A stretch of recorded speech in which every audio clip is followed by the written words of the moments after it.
Hi friends, இன்றைக்கி நம்ம வீட்டில் மார்னிங் டிஃபனுக்கு சிம்பிளாக டேஸ்ட்டாக பிரெட் ஆம்லேட்டும் பிரெட் டோஸ்ட் பண்ணி ஒரு கப் டீயோட சாப்பிட்டாச்சு. லஞ்சுக்கு மீன் குழம்பு தான் செய்ய போகிறேன். இந்த மீன் குழம்பு நேற்றும் செஞ்சுருந்தேன். எங்கள் வீட்டில் எல்லாருமே சாப்பிட்டு ரொம்ப டேஸ்ட்டாக இருந்துச்சுன்னு சொன்னாங்க. அதனால் இன்றைக்கும் அதே மாதிரி செஞ்சு கொடுத்தேன். எப்படி செய்யலான்னு பார்க்கலாமா? எண்ணெயில் கடுகு, வெந்தயம், கருவேப்பிலை தாளிச்சிட்டு கட் பண்ணி வச்சிருக்க சின்ன வெங்காயம், தக்காளி, பச்சை மிளகாய், தேவையான அளவு உப்பு சேர்த்து நல்லா வதக்கி விட்டுட்டு கட் பண்ணி வச்சிருக்க கத்திரிக்காயையும் சேர்த்து நல்லா வதக்கி விட்டுறலாம். என்னடா மீன் குழம்புல கத்திரிக்காய் போட்டிருக்காளே நினைக்காதீங்க.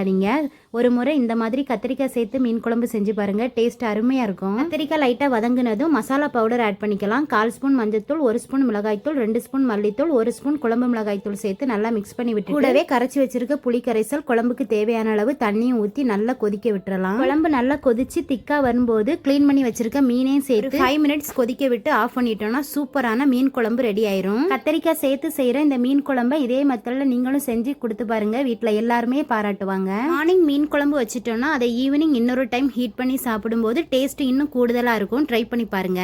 கூடவே ஃபிஷ் ஃப்ரை பண்ணி சூப்பரா இன்னைக்கு லஞ்ச் சாப்பிட்டு முடிச்சாச்சு. உங்க வீட்டுல என்ன லஞ்சுன்னு கமெண்ட்ல சொல்லுங்க. வீடியோ பிடிச்சிருந்தா லைக்